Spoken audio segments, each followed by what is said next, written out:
हरे कृष्णा दोस्तों, आज के इस वीडियो में आप सभी जानेंगे कि साल 2026 में वट सावित्री का व्रत कब किया जाएगा और क्या पहली बार यह व्रत उठा सकते हैं या फिर नहीं। अधिक मास जिसे कि मलमास भी कहा जाता है, यह कब से कब लग रहा है और अगर मलमास लग रहा है तो क्या पहली बार इस व्रत को किया जा सकता है या नहीं। क्या इसके नियम होते हैं वट सावित्री व्रत के, और अगर पहली बार इस व्रत को उठाने जा रहे हैं तो क्या क्या हमें करना चाहिए और किन किन बातों का ध्यान रखना चाहिए।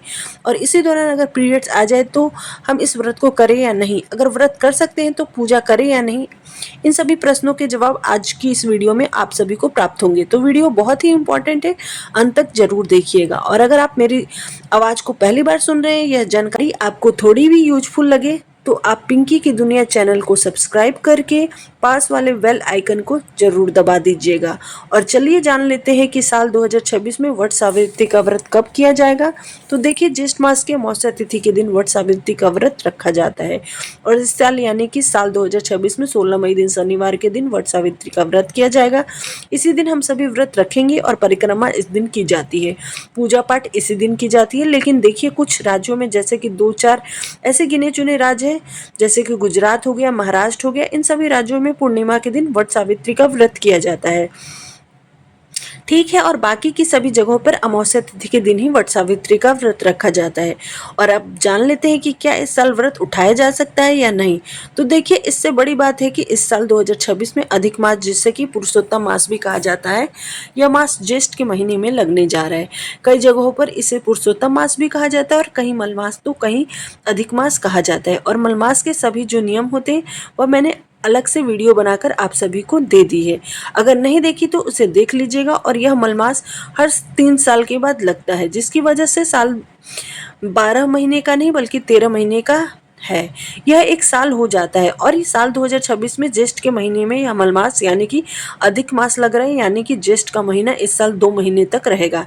एक ज्येष्ठ मास होगा और एक अधिक मास वाला महीना होगा। तो इसलिए आप लोग बिल्कुल भी संदेह में ना पड़े कि कौन सा व्रत उठाए कौन सा ना उठाए।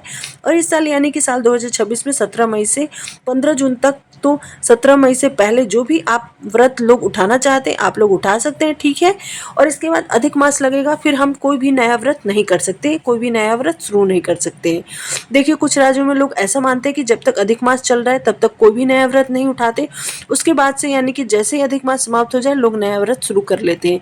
लेकिन कई राज्यों में जैसे कि यूपी, बिहार आदि राज्यों में अधिक मास से पहले जो भी व्रत पड़े आप कर सकते हैं, लेकिन जैसे ही अधिक मास प्रारंभ हो जाता है उसके बाद से कोई भी नया व्रत उस साल नहीं किया जाता है। यह नियम होली तक रहता है, होली तक कोई भी नया व्रत शुरू नहीं कर सकते। होली का दहन जब हो जाता है उसके बाद हिंदू कैलेंडर के अनुसार नए वर्ष की शुरुआत होती है, तब लोग नया व्रत शुरू करते हैं। यानी कि इस साल से हरतालिका तीज, ज्योतिया, करवा चौथ, छठ पूजा आप सभी नहीं उठा सकेंगे। लेकिन जहाँ कुछ अलग परंपरा है, जैसे कि अधिक मास के 1 महीने बाद या 2-3 महीने बाद वहाँ पर नए व्रत उठा सकते हैं, तो आपके यहाँ पे जैसी परंपरा है उसके अनुसार आप देख लीजिएगा। नियम तो यही कहता है कि अधिक मास के बाद पूरे साल में हमें कोई भी व्रत नहीं करना चाहिए। तो इन बातों का आप खास रूप से ध्यान रखिएगा। और आप जान लेते हैं कि इस साल आप वट सावित्री का व्रत उठा सकते हैं या नहीं। तो देखिए, बिल्कुल सोने पर सुहागा जैसी बात हो गई, बहुत ही अच्छा संयोग इस बार बन रहा है। जो भी बहनें वट सावित्री का व्रत करना चाहती है तो इस साल 2026 में आप सभी लोग व्रत उठा सकती हैं। अब जानिए कि क्यों उठा सकती हैं। जैसे कि मैंने आप सभी को बताया कि 16 मई शनिवार के दिन वट सावित्री का व्रत रखा जाएगा और इसके अगले दिन से ही अधिक मास यानी मलमास प्रारंभ हो जाएगा 17 मई से। ठीक है, मलमास प्रारंभ हो जाएगा तो आप सब लोग एकदम निसंकोच होकर बिना किसी प्रकार की चिंता किए इस साल वट सावित्री का व्रत उठा सकती है। जो भी पहली बार व्रत प्रारंभ करना चाहता है, वो माताएं बहनें अमावस्या के दिन वट सावित्री का व्रत करना चाहती है, वे सभी इस साल नया व्रत उठा सकती हैं, शुरू कर सकती है। लेकिन जो भी बहनें पूर्णिमा यानी कि 29 मई के दिन व्रत उठाना चाहती है, तो पूर्णिमा के दिन वट सावित्री का व्रत करती हैं, वे लोग इस साल अधिक मास की वजह से, खरमास लगने की वजह से नया व्रत प्रारंभ नहीं कर पाएंगी। अब जान लेते हैं कि जो भी बहनें पहली बार व्रत शुरू करना चाहती हैं उन्हें किन किन नियमों का, किन किन बातों का ध्यान रखना चाहिए। और पहली बार जो भी व्रत अपने मायके से शुरू करना चाहे या फिर ससुराल से शुरू करना चाहे, तो देखिए, यह एक ऐसा व्रत है जो कि हर एक सुहागिन महिला अखंड सौभाग्य के लिए हर एक महिला वट सावित्री का व्रत जरूर ही रखती है। अपने पति की दीर्घायु के लिए की जाती है। इससे ऐसा कहीं कोई नियम नहीं है कि आपको मायके या फिर ससुराल से ही करना है। आप जहाँ पर हैं, जैसे भी हैं, सुविधा अनुसार आप व्रत को नियमों के साथ कर सकती हैं, व्रत को उठा सकती है, धारण कर सकती है। तो आप वट सावित्री के दौरान जहाँ भी हो, आप चाहे मायके हो, ससुराल हो, आप बिना किसी झिझक के पहली बार इस व्रत को उठा सकती हैं। जैसे कि आपको मौका मिले, सब कुछ नियम और पूरी श्रद्धा भाव के साथ इस साल 16 मई को इस व्रत को उठा लीजिएगा। और अगर किसी के यहाँ पर अलग से कोई परंपरा है, मायके से उठाना चाहिए या ससुराल से, तो आप अपने बड़े बुजुर्गों से पूछकर वैसा कर सकती है, लेकिन अलग से इसके लिए कोई नियम नहीं है। अब देखिए, अगर आप पीरियड्स के दौरान आपका पीरियड्स आ जाता है वट सावित्री के दौरान, तो आप क्या करेंगी? देखिए, वट सावित्री का व्रत कभी भी छोड़ना नहीं चाहिए। अगर इसके दौरान पीरियड्स आ जाए तो आप मानसिक रूप से पूजा कर सकती हैं और व्रत जरूर ही रखिएगा। अब जान लेते हैं कि पहली बार व्रत उठाने के नियम क्या होते हैं। तो देखिए, कुछ लोग ध्यान पान से करते हैं, जैसे धान से फेरी लगाते हैं। नियम तो यह है कि 108 बार फेरी लगानी चाहिए। इससे लेकिन अपनी शारीरिक क्षमता के अनुसार आप लोग ऐसा कर सकते हैं तो ठीक है, नहीं तो जितना बन पाए आप फेरी लगा लीजिएगा। आप चाहे 11, 21, 51 या फिर 108 बार फेरी लगा सकती है। आपकी शारीरिक सामर्थ्य के अनुसार आप कर सकते हैं, लेकिन कम से कम 7 बार तो जरूर ही फेरी लगाना चाहिए। तो पहली बार धान पान से जो लोग करते हैं, व्रत रखते हैं, धान से पहले लगा लेंगे। धान और पान साथ में लेकर 10 बार, 11 बार, 7 बार, 5 बार, और इसके बाद आप मूंगफली से, किशमिश से और जो भी चीज़ें, मिश्री से भी आप फेरी लगा सकती है। जितना आपसे बन पाए उतना जरूर कीजिएगा। दूसरा जो प्रश्न पूछा जाता है कि दीदी क्या नई साड़ी हर बार पहननी चाहिए, नई साड़ी से ही व्रत उठाना चाहिए? तो देखिए, पहले के समय में किसी के पास इतना पैसा नहीं हुआ करता था हर साल नई साड़ी खरीदे। कोई साड़ी से ही आप इस व्रत को करें, जैसा आपके पास में हो, घर में जैसी स्थिति हो उसके अनुसार आप श्रद्धा भाव से व्रत कर सकती हैं। नई साड़ी ले सकते तो जरूर लीजिए, नहीं तो आपके पास जो भी साड़ी है उसे एकदम स्वच्छ कर ले। पवित्र साड़ी होनी चाहिए, पहले से गंदी वगैरह नहीं होनी चाहिए। ऐसा नहीं कि आपने पहले उसे पहना हुआ है और फिर आप उसी को व्रत में धारण कर ले, ऐसा ना करें। अगर आपके घर में नियम है कि वट सावित्री का व्रत कोरी साड़ी से किया जाता है तो फिर आप कर सकते हैं।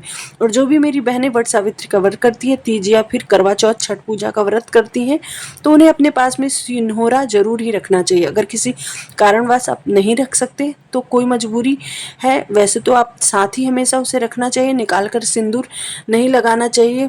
लेकिन कई बार ऐसे प्रश्न आते हैं कि दीदी हम विदेश में रहते हैं, सिंदूरा हम आपके पास नहीं रखते, तो आप कंडीशन में, केवल ऐसी कंडीशन में ही आप पीला सिंदूर अपने पास रख सकते हैं। उसी से आप पूजा करें और सिंदूरे के सिंदूर को ही हमें व्रत वाले दिन जरूर लगाना चाहिए। और हो सके तो अपना सिंदूरा को हमेशा अपने साथ रखना चाहिए। अगला जो नियम है, हमेशा जो भी सुहाग के व्रत होते हैं उसे हमें अपनी सुहाग की चुनरी ओढ़कर पूजा करनी चाहिए। और अगर आप पहली बार इस व्रत को उठा रहे हैं तो आपको अपनी सुहाग की चुनरी ओढ़नी चाहिए। अगर आपके पास में सुहाग की चुनरी नहीं है तो आप पीला दुपट्टा ओढ़ सकती हैं। अलग से भी आप नई चुनरी खरीद सकते हैं, आपके पास में रख सकते हैं और उस चुनरी को ओढ़कर ही सुहाग के व्रत को करना चाहिए। इस व्रत के लिए हमें 2 पंखा, कई जगहों पर 1 पंखा लेते हैं तो आप वो जरूर रख लीजिएगा। बांस का पंखा चाहिए होता है, 1 पंखा दान किया जाता है और दूसरे पंखे से पति को हवा दी जाती है। मान लीजिए कि अगर पंखा न मिले तो पुराने पंखे को भी गंगा जल से छिड़काव करके शुद्धिकरण करके उसे पूजा में उपयोग किया जा सकता है। अगर मिल जाए तो नया पंखा लेना अति उत्तम होगा और पुराने पंखे को भी आप शुद्ध करके यूज में ला सकते हैं। आप ताड़ के पत्ते को भी ले सकते हैं, अगर घर के कपड़े से भी बना सकते हैं या कोई कार्डबोर्ड हो आप उससे भी बना सकते हैं। पूजा के नियम करने के लिए अगर ना मिले तो आपके पास में जो भी सुविधा हो उसे आप पंखा बना सकते हैं, वह कर सकते हैं। यह भी वट सावित्री से जुड़ी हुई संपूर्ण जानकारी। अगर आपके मन में फिर से कोई प्रश्न है तो मुझसे निसंदेह कमेंट बॉक्स में ज़रूर पूछ लीजिएगा। अगर मेरी जानकारी और मेरी मेहनत पसंद आई तो वीडियो को लाइक करके चैनल को सब्सक्राइब करना मत भूलिएगा। और आपको ये पूजा विधि, सरल पूजा विधि सावित्री, वट सावित्री की कैसी लगी और आगे की अपडेट के लिए हमारे चैनल पिंकी की दुनिया पर बने रहिएगा। राधे राधे दोस्तों।